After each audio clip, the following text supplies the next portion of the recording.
Fils et du Saint-Esprit. Viens à nous, Esprit Créateur, visite les âmes de tes fidèles, emplis de la grâce d'en haut, le cœur que tu as créé. Toi qu'on nomme le conseiller, toi le don du Dieu très haut, source vive, feu charité, invisible consécration. Le Seigneur soit avec vous. Évangile de Jésus-Christ selon saint Matthieu.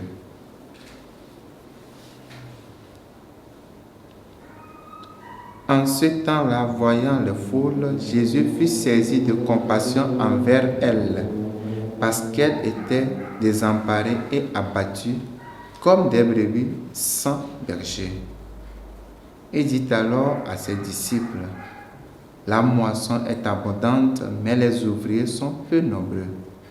Priez donc le maître de la moisson d'envoyer des ouvriers pour sa moisson. » Alors Jésus appela ses 12 disciples et leur donna le pouvoir d'expulser les esprits impurs et de guérir toute maladie et toute infirmité. Voici les noms des 12 apôtres. Le premier, Simon, nommé Pierre, André son frère, Jacques, fils de Zébédée, et Jean son frère, Philippe et Barthélemy, Thomas et Matthieu le publicain, Jacques, fils d'Alphée et Thaddée, Simon le Zélote et Judas l'Iscariote, celui-là même qui le livra.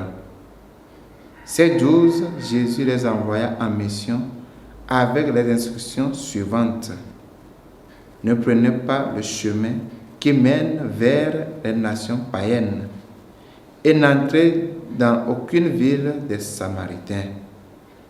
Allez plutôt vers les brebis perdues de la maison d'Israël. Sur votre route, proclamez que le royaume des cieux est tout proche.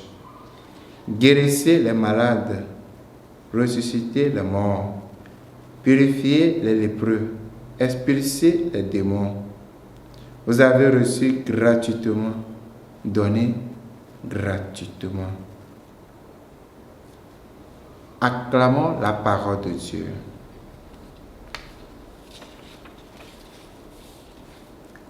L'évangile d'aujourd'hui et même les autres lectures nous rappellent que Dieu continue d'engager, d'appeler, de chercher des personnes pour travailler dans sa vigne.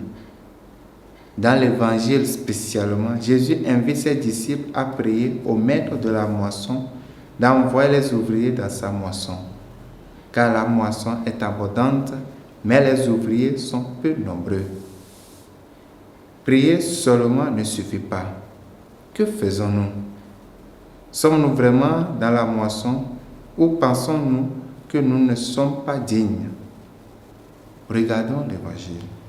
En contemplant comment Jésus choisit ses apôtres, on peut se demander si son choix est vraiment judicieux.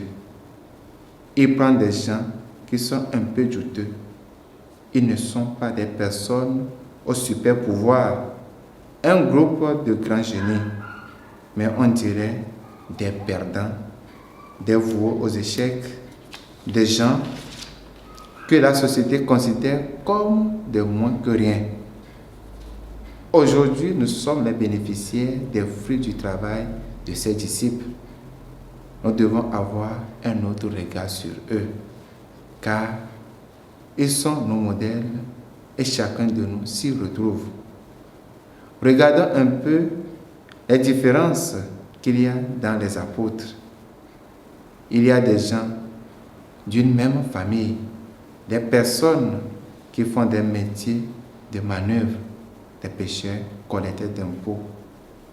Il choisit ceux qui sont des opposants, qui veulent se battre. Il choisit des vieux, des jeunes, ceux qui sont considérés comme bons, moins bons, des calmes, des fougueux. Voilà en vrai les apôtres. Nous sommes comme eux, avec nos différences sur tous les plans. Alors, la paix de Dieu te concerne. Dieu a besoin de moissonneurs. Dans ce que nous faisons et sommes, nous devons être des missionnaires dans notre famille, notre travail, notre communauté paroissiale, notre communauté diocésaine et dans l'Église universelle. Ce sont nos lieux de mission. Que le Seigneur nous fortifie dans nos engagements en tant que ses ouvriers dans sa moisson. Loué soit Jésus-Christ.